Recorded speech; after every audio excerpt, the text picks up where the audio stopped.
Our next topic is uniform motion in a straight line. A body is said to be in uniform motion when it is moving with uniform velocity. Right? Uniform velocity means when a body is covering equal displacements in equal interval of time.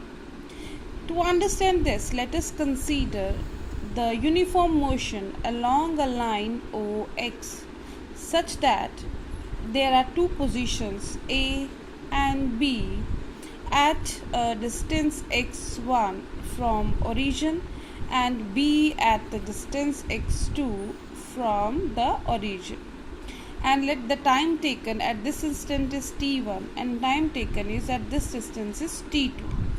In this case, if now we want to find out the velocity of an object in the time interval t2 minus t1, that would be x2 minus x1.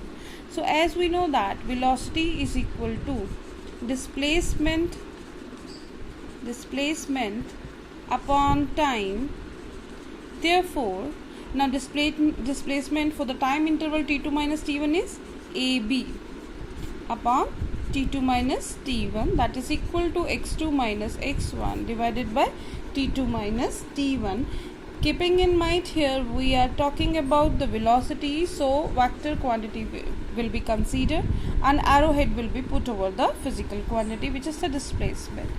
Now this point is to be considered when we are talking about the straight line motion, right? When we are talking about the straight line motion, in that case distance is equal to displacement, right? So in this case, if we omit the arrows, then it will not be considered to be the wrong.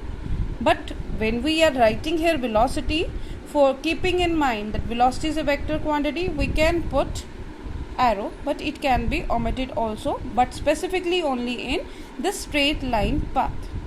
The first point here to consider is velocity is the displacement upon time, and for uniform motion along a straight line, the magnitude of displacement is equal to the magnitude of the distance covered by the object. And moreover, the time interval here, when we are talking about a t2 minus t1, that when we are taking for a next time interval, it doesn't matter. For uniform velocity, the distance traveled is equal to displacement, so that is why our velocity is always equal, is always constant. So this is the concept of uniform velocity.